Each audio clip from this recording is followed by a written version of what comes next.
ውድ ምእመናን ዛሬ ልክ እንደ ሁል ጊዜው ስለ ታላቁ ሰው ስብዕና እናውሳለን።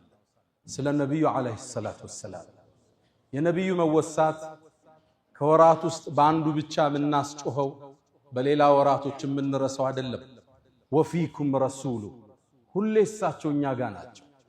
ፈለጋቸው፣ መመሪያቸው፣ ትእዛዛቸው፣ ፍቅራቸው ከኛ ጋር። እሳቸው የሚወሱበት የተለየ ወር የላቸው፣ የተለየ ቀን የላቸው። ጧትም ማታም ቀንም ሌሊትም እሳቸው እኛ ጋር ናቸው። ረሱሉ አለይሂ ሰላቱ ወሰላም አላህ የተሟላ ስብዕና ሰጠ። ይመኙትን እሳቸው ላይ ያደረገና ለቀድ ካነ ለኩም ፊ ረሱልላህ ኡስወቱን ሐሰና መከተል ለፈለገ የተሟላ ሞዴል ተምሳሌት በመልእክተኛው አድርገናል አላህ። ሁሉንም እሳቸው ውስጥ ታገኘዋለህ። ስለ ነብዩ አለይሂ ሰላቱ ወሰላም ስለ አንድ የህይወት ገጻቸው አውርተህ እሳቸውን መግለጽ አትችልም። ፈላስፎቹ እንደሚሉት ሙስሊም ያልሆኑት ስለ ነብዩ አለይሂ ሰላቱ ወሰላም የትኛውን ብንናገር ነው እሳቸው የሚገልጻቸው? አትችልም። ሁሉንም እሳቸው ጋር የተለያዩ የዓለም ዕውቅ ሰዎች ያሳኩት ስኬት ተደምሮ እሳቸው ጋር ታገኘዋለህ። ከቤተሰብ ስትጀምር ምርጥ አባት ምርጥ ባል ነበሩ። በሚስቶቻቸው ዘንድ የተከበሩ የተፈቀሩ ምርጥ ባል። ኸይሩኩም ሊአህሊ ከናንተ ውስጥ ምርጡ ማለት ለባለቤቱ ለቤተሰቡ ጥሩ የሆነው ዋነ ኸይሩኩም ሊአህሊ እኔም ለቤተሰቤ ከናንተ በላይ ምርጡ ነኝ ይላል። ደግ ባል ነበሩ። ተጫዋች፣ አጋዥ፣ አዛኝ፣ ስተት ሲያዩ የሚያልፉ ምርጥ ባል ነበሩ ነብዩ አለይሂ ሰላቱ ወሰላም።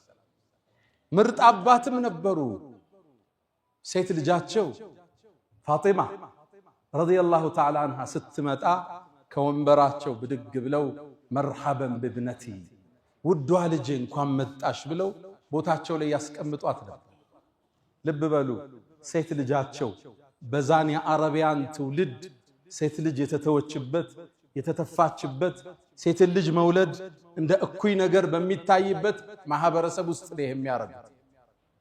አንዳቸው ቀብር ይቆፍርና ጉድጓድ ላይ ነው የምትወልደው። ሴት ከሆነች እዛው ይደፍኗታል።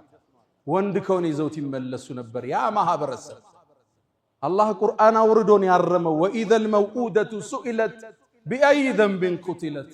እቺ ወርቅ ሕፃን ልጅ የውመል ቂያማ ቀስቅሰን ስንጠይቃት በምን ወንጀል እንደተቀበረች ዛቻ ወረዳል። ነብዩም በህይወታቸው ተገበሩት። ሴት ልጃቸው ስትመጣ ቆመው ያስቀምጧት ነበር። መርሐበን ብብነቲ ውዷ ልጅ እንኳን መጣሽ። እንዲህ አይነት አባት ዓለም ውስጥ አለ? ልጅን መሳም ያስተማሩት እኮ ለዛ ትውልድ እሳቸው ናቸው።